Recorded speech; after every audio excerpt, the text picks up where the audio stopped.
ವಸಂತ ನಗರ ಬ್ರಾಂಚ್ನಿಂದ MG road ಬ್ರಾಂಚ್ಗೆ ಬದಲಾಯಿಸೋದರ ಮೂಲಕ ನಾನು ತಮ್ಮ ಮೂಲಕ ಸರ್ಕಾರಕ್ಕೆ ಪ್ರಶ್ನೆ ಮಾಡಲಿಕ್ಕೆ ಬಯಸ್ತೇನೆ. ಮಹರ್ಷಿ ವಾಲ್ಮೀಕಿ ಅಭಿವೃದ್ಧಿ ನಿಗಮ ಇರೋದೇ ವಸಂತ ನಗರದಲ್ಲಿ, ಬ್ರಾಂಚ್ ವಾಕಬಲ್ ಡಿಸ್ಟೆನ್ಸ್. ಯಾಕೆ ನೀವು MG ರಸ್ತೆಯ ಯೂನಿಯನ್ ಬ್ಯಾಂಕಿಗೆ ಬದಲಾಯಿಸಿದ್ರಿ? ಎರಡನೇದು, ನಿಗಮದ ಬೇರೆ ಬೇರೆ ಖಾತೆಯಲ್ಲಿದ್ದಂಥ ಹಣವನ್ನು ಆ ಯೂನಿಯನ್ ಬ್ಯಾಂಕ್ ಖಾತೆಗೆ ಯಾಕೆ ವರ್ಗಾಯಿಸಿದ್ರಿ ಹಣವನ್ನು? ಮೊದಲು ಬ್ರಾಂಚನ್ನು ಬದಲಾಯಿಸೋದು, ಎರಡನೇದು ವಿವಿಧ ಮಹರ್ಷಿ ವಾಲ್ಮೀಕಿ ನಿಗಮದ ವಿವಿಧ ಖಾತೆಯಲ್ಲಿದ್ದಂಥ ಹಣವನ್ನು ಅಲ್ಲಿಗೆ ಟ್ರಾನ್ಸ್ಫರ್ ಮಾಡೋದು. ಯಾಕೆ ಬದಲಾಯಿಸಿದ್ರಿ? ಮೂರನೇದು, ಯೂನಿಯನ್ ಬ್ಯಾಂಕಿನಿಂದ ರತ್ನಾಕರ್ ಬ್ಯಾಂಕ್ ಲಿಮಿಟೆಡ್ ಹೈದರಾಬಾದಿಗೆ ಹಣ ಹೋಗಿದೆ. ಅಲ್ಲಿಂದ ಫಸ್ಟ್ ಕ್ರೆಡಿಟ್ ಕೋಆಪರೇಟಿವ್ ಸೊಸೈಟಿ ಅಲ್ಲಿಗೆ ಟ್ರಾನ್ಸ್ಫರ್ ಆಗಿದೆ. First credit cooperative society, first credit cooperative bank, first credit cooperative ಬ್ಯಾಂಕ್ನಲ್ಲಿ ಬೇರೆ ಬೇರೆ ಖಾತೆಗಳನ್ನು ತೆರೆದು ಆ ಖಾತೆಗೆ ಹಣ ವರ್ಗಾವಣೆ ಮಾಡಿಕೊಂಡು ಡ್ರಾ ಮಾಡ್ಕೊಂಡಿದ್ದಾರೆ. ಇಷ್ಟೆಲ್ಲ ಆದಮೇಲೆ ಸರ್ಕಾರಕ್ಕೆ ಇದೊಂದು ಗಂಭೀರ ಪ್ರಕರಣ ಅಂತ ಅನ್ನಿಸ್ತಾ ಇಲ್ಲ.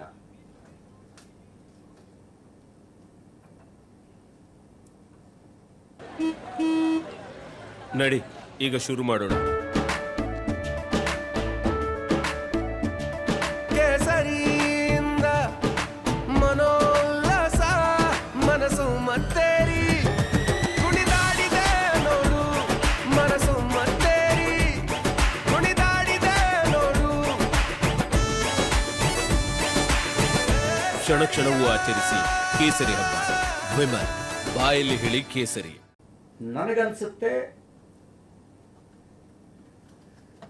ಕಾಂಗ್ರೆಸ್ ಪಕ್ಷದ ಬುಡಕ್ಕೆ ಬರುತ್ತೆ ಈ ಹಗರಣ ಅನ್ನೋ ಕಾರಣಕ್ಕೆ ಇದು ಗಂಭೀರ ಅಲ್ಲ ಅಂತ ತೇಲಿಸುವ ರೀತಿಯಲ್ಲಿ ಸರ್ಕಾರ ವ್ಯವಹರಿಸ್ತಾ ಇದೆ. ನಾನು ಮಾನ್ಯ ಮುಖ್ಯಮಂತ್ರಿಗಳಿಗೆ ಪ್ರಶ್ನೆ ಮಾಡಲಿಕ್ಕೆ ಬಯಸ್ತೇನೆ. ಡೆತ್ ನೋಟ್ನಲ್ಲಿ ಸಚಿವರ ಮೌಖಿಕ ಸೂಚನೆ ಜೊತೆಗೆ 3 ಜನ ಅಧಿಕಾರಿಗಳ ಹೆಸರು, ಜೊತೆಗೆ ಇನ್ನೊಬ್ಬ ಎನ್ ನಾಗರಾಜ್ ಅನ್ನೋ ಹೆಸರು, 3 ಜನ ಪದ್ಮನಾಭ್, ಪರಶುರಾಮು, ಸುಚಿಸ್ಮಿತಾ ಹೆಸರು ಜೊತೆಗೆ ಎನ್ ನಾಗರಾಜು. ನಾನು ಅವತ್ತು ಪ್ರಶ್ನೆ ಮಾಡಿದ್ದೆ, ಹೂ ಈಸ್ ಎನ್ ನಾಗರಾಜ್ ಯಾರು ಅನ್ನೋ ಪ್ರಶ್ನೆಯನ್ನ ಮಾಡಿದ್ದೆ. ಸಚಿವರ ಮೌಖಿಕ ಸೂಚನೆಗಿಂತ ಸಾಕ್ಷಿ ಬೇಕಾ? ಸಚಿವರ ಮೌಖಿಕ ಸೂಚನೆ ಅಂತ ಹೇಳಿರೋದಕ್ಕಿಂತ ಸಾಕ್ಷಿ ಬೇಕಾ? ಇಷ್ಟು ದೊಡ್ಡ ಹಗರಣವಾದರೂ ಕೂಡ CBIಗೆ ಯಾಕೆ ಇನ್ನೂ ಕೊಟ್ಟಿಲ್ಲ? ಇಷ್ಟು ದೊಡ್ಡ ಹಗರಣವಾದರೂ ನಿಮ್ಮ ಸಚಿವರನ್ನು ಯಾಕೆ ನೀವು ವಜಾ ಮಾಡಿಲ್ಲ? ನಾಗೇಂದ್ರ ಅವರನ್ನು ಯಾಕೆ ಇನ್ನೂ ವಜಾ ಮಾಡಿಲ್ಲ? ಈ ಪ್ರಶ್ನೆಗೆ ಮಾನ್ಯ ಮುಖ್ಯಮಂತ್ರಿಗಳೇ ಉತ್ತರಿಸಬೇಕು. ನಮಗೆ ಒಂದು ಅನುಮಾನ ಇದೆ. ಈಗ ಬಯಲಿಗೆ ಬಂದಿರೋದು ಮಹರ್ಷಿ ವಾಲ್ಮೀಕಿ ಅಭಿವೃದ್ಧಿ ನಿಗಮದ ಹಗರಣಗಳು. ಉಳಿದ ನಿಗಮಗಳಲ್ಲೂ ಕೂಡ ಈ ರೀತಿಯ ಹಗರಣ ಆಗಿರುವ ಸಾಧ್ಯತೆಗಳಿದ್ದಾವೆ. ಹಾಗಾಗಿ ಎಲ್ಲ ಅಭಿವೃದ್ಧಿ ನಿಗಮಗಳ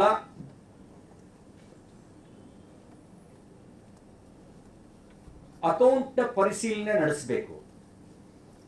ಯಾಕೆಂದ್ರೆ ಎಷ್ಟೋ ನಿಗಮಗಳಿಂದ ವರ್ಷ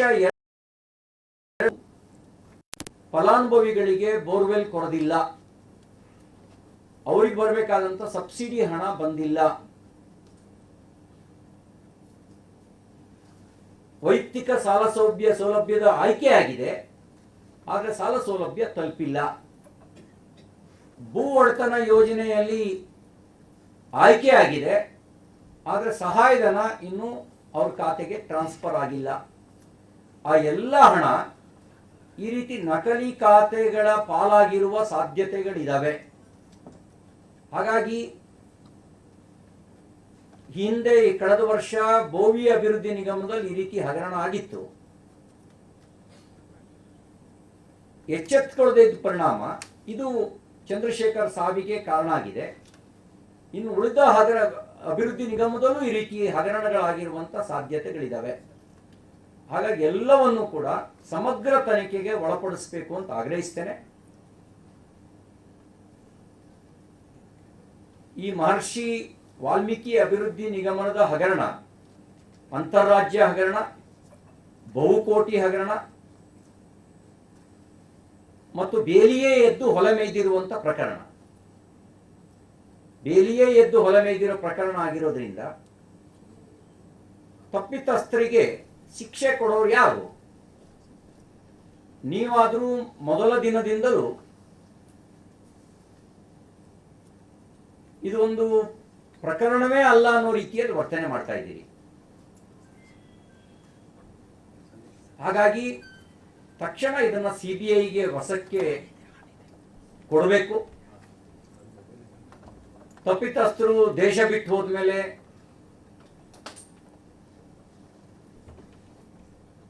ಆಮೇಲೆ ಊರು ಕೊಳ್ಳೆ ಹೋದ್ಮೇಲೆ ದಿಢಿ ಬಾಗಿಲು ಹಾಕಿದ್ರು ಅನ್ನೋ ಪರಿಸ್ಥಿತಿ ಬರಬಾರ್ದು.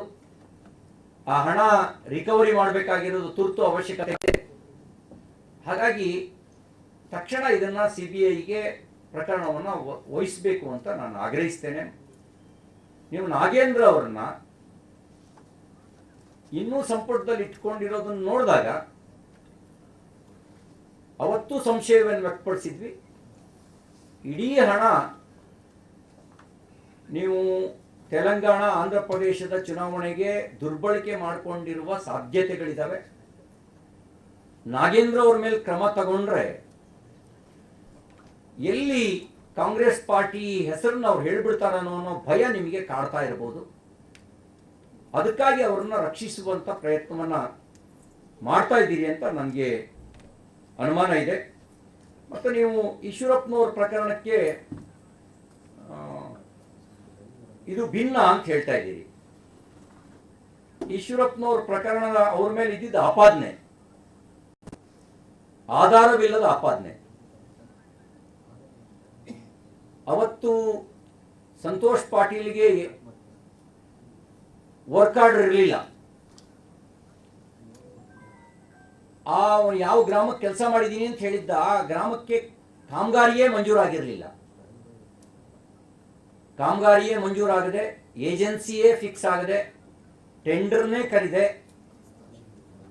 L1 ಯಾರು ಅಂತಾನೆ ಫಿಕ್ಸ್ ಆಗದೆ, ವರ್ಕ್ ಆರ್ಡರೇ ಕೊಡದೆ ಅವನು ಬಿಲ್ಲಿಗೆ ಡಿಮಾಂಡ್ ಮಾಡ್ತಿದ್ದ. ಬಿಲ್ ಕೊಟ್ಟಿದ್ರೆ ಅಪರಾಧ ಆಗ್ತಿತ್ತು. ಬಿಲ್ ಕೊಡದೇ ಇದ್ದ ಕಾರಣಕ್ಕೆ ಅವನು ಆತ್ಮಹತ್ಯೆ ಮಾಡ್ಕೊಂಡ. ಬಿಲ್ ಕೊಟ್ರೆ ಅಪರಾಧ ಆಗ್ತಿತ್ತು. ಟೆಂಡರ್ ಕರೆದೆ, ಬಿಲ್ ಹೆಂಗೆ ಕೊಟ್ರಿ ಅಂತ ಪ್ರಶ್ನೆ ಮಾಡ್ತಿದ್ರಿ. ವರ್ಕ್ ಆರ್ಡರ್ ಇಶ್ಯೂ ಆಗದೆ ಹೆಂಗೆ ನೀವು ಹಣ ಕೊಟ್ರಿ ಅಂತ ಪ್ರಶ್ನೆ ಮಾಡ್ತಿದ್ರಿ.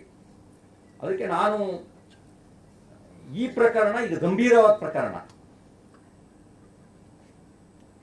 ಅವತ್ತು ಆತ್ಮಹತ್ಯೆ ಮಾಡಿಕೊಂಡಿದ್ದು ಕೆಲಸ ಅಧಿಕೃತವಾಗಿ ವರ್ಕ್ ಆರ್ಡರ್ ಇಲ್ಲದೆ ಇರುವಂತ ಗುತ್ತಿಗೆದಾರ.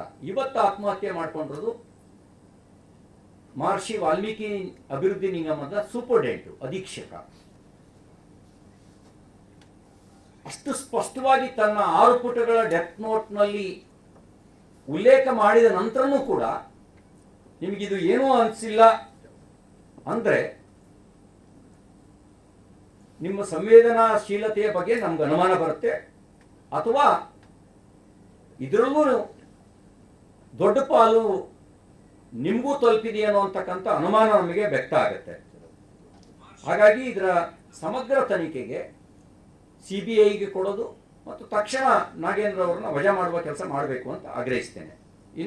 ಇನ್ನೊಂದು ವಿಷಯ, PS ಗೌಡರ್ ಅಂತಕ್ಕಂಥ ಗುತ್ತಿಗೆದಾರ ಸಂತೆಬೆನ್ನೂರಿನಲ್ಲಿ ಆತ್ಮಹತ್ಯೆ ಮಾಡಿಕೊಂಡಿರೋ ಪ್ರಕರಣ. ನನಗೆ ಈಗಿರೋ ಮಾಹಿತಿ ಪ್ರಕಾರ ಪಿಡಬ್ಲ್ಯೂಡಿನಲ್ಲಿ 10,200 ಕೋಟಿ ರೂಪಾಯಿಗೂ ಹೆಚ್ಚು ಗುತ್ತಿಗೆದಾರರ ಬಿಲ್ ಬಾಕಿ ಇದೆ. ಬಿಬಿಎಂಪಿನಲ್ಲಿ 4,500 ಕೋಟಿ ರೂಪಾಯಿಗೂ ಹೆಚ್ಚಿನ ಮೊತ್ತದ ಬಿಲ್ ಬಾಕಿ ಇದೆ. ನೀರಾವರಿ ಇಲಾಖೆಯಲ್ಲಿ ಸಣ್ಣ ನೀರಾವರಿ ಮತ್ತು ಭಾರಿ ನೀರಾವರಿ ಸೇರಿ 13,800 ಕೋಟಿ ರೂಪಾಯಿ ಬಿಲ್ಲು ಬಾಕಿ ಇದೆ. ಇದಲ್ಲದೆ KRDLನಲ್ಲಿ 1,800 ಕೋಟಿ, RDPRನಲ್ಲಿ ವಿವಿಧ ಹೌಸಿಂಗ್ ಬೋರ್ಡ್ ಇಲಾಖೆಯಲ್ಲಿ ವಿವಿಧ ವಿದ್ಯುತ್ ನಿಗಮಗಳು KPTCLೂ ಸೇರಿದಂತೆ ಎಲ್ಲ ಇಲಾಖೆದು ಸೇರಿದ್ರೆ ಹತ್ರ 30,000 ಕೋಟಿ ರೂಪಾಯಿಗೂ ಹೆಚ್ಚಿನ ಮೊತ್ತದ ವಿದ್ಯುತ್ ಗುತ್ತಿಗೆದಾರರ ಬಿಲ್ಲುಗಳು ಬಾಕಿ ಇದ್ದಾವೆ.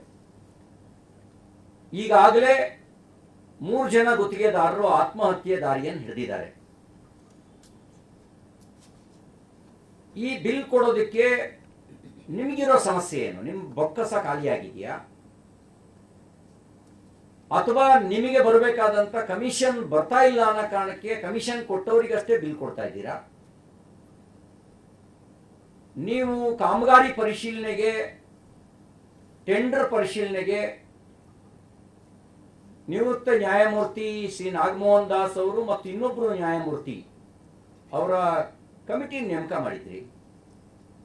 ಅವರಿಗೆ ನೀವು ಕೊಟ್ಟ ಸೂಚನೆನೇ ಒಂದು ಸಮಿತಿಗೆ 1 ತಿಂಗಳು, ಇನ್ನೊಂದು ಸಮಿತಿಗೆ 3 ತಿಂಗಳು. ಆದರೆ ತಿಂಗಳ 10 ಆದ್ರೂ ಯಾಕೆ ಇನ್ನೂ ಅವ್ರು ನಿಮಗೆ ರಿಪೋರ್ಟ್ ಕೊಟ್ಟಿಲ್ಲ? ನನಗೆ ಬಂದಿದೆ ವರದಿ, ಬ್ಲಾಕ್ ಮೇಲ್ ಮತ್ತು ನೆಗೋಷಿಯೇಷನ್ ನಡೀತಾ ಇದೆ ಅಂತ ಹೇಳಿ. ನೆಗೋಷಿಯೇಷನ್ ನಲ್ಲಿ ಇವ್ರ ಕಂಡೀಷನ್ ನ ಫುಲ್ಫಿಲ್ ಮಾಡಿದವರಿಗೆ ಕ್ಲಿಯರೆನ್ಸು,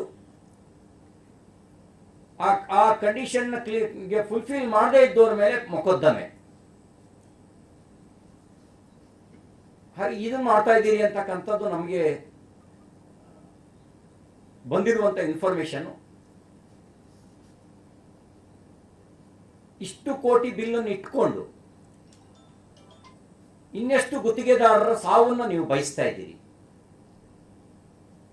ಇನ್ನೆಷ್ಟು ಗುತ್ತಿಗೆದಾರರು ಆತ್ಮಹತ್ಯೆ ಮಾಡ್ಕೊಳ್ಬೇಕು ಅನ್ನೋ ಬಯಕೆ ನಿಮ್ದಾಗಿದೆ. ಇಲ್ಲದೇ ಇದ್ರೆ ಕೋರ್ಟ್ ನಿಮಗೆ ಚಿಮಾರಿ ಹಾಕಿದೆ. ಕೋರ್ಟ್ ಚಿಮಾರಿ ಹಾಕಿದ ನಂತರವೂ ನೀವು ಬಿಲ್ ಕೊಡದೇ ಇರೋದನ್ನು ನೋಡಿದಾಗ ಬಹಳ ದೊಡ್ಡ ಅನುಮಾನ ನಿಮ್ಮ ಮೇಲೆ ವ್ಯಕ್ತ ಆಗುತ್ತೆ.